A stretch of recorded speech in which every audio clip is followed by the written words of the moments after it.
Begitu anak itu meletakkan marmer di lantai, marmer itu langsung bergerak sendiri menuju balkon. Melihat ini, sang ayah terkejut. Lalu dia meletakkan marmer di lantai juga. Namun kali ini, marmer itu diam saja. Melihat ini, sang istri tertawa dan berkata kalau suaminya khawatir tanpa alasan. Tapi malam itu, hujan lebat turun dan seluruh bangunan turun sekitar 5 cm.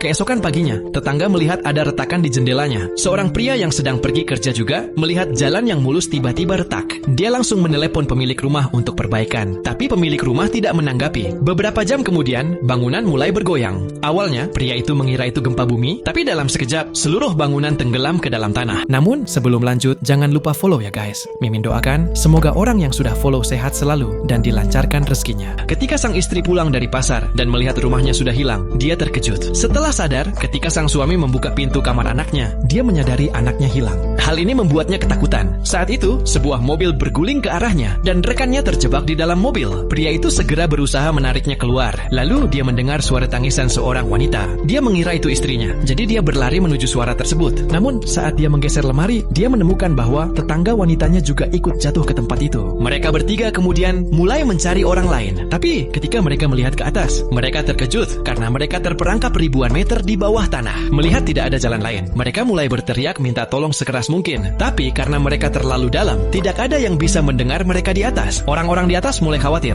Ketika polisi mencoba turun untuk memeriksa lubang itu, tiba-tiba batu-batu mulai jatuh dari atas. Melihat bahaya, semua petugas polisi segera naik kembali dan memutuskan untuk mengirim drone untuk penyelidikan. Namun saat drone semakin dalam, drone itu menjadi tidak stabil dan jatuh tepat di dekat orang-orang yang terjebak. Melihat drone itu, semua orang dengan gembira berlari ke arahnya. Polisi akhirnya menyadari bahwa banyak orang terjebak di bawah sana. Mereka lalu mengirimkan makanan dan air ke bawah untuk membantu.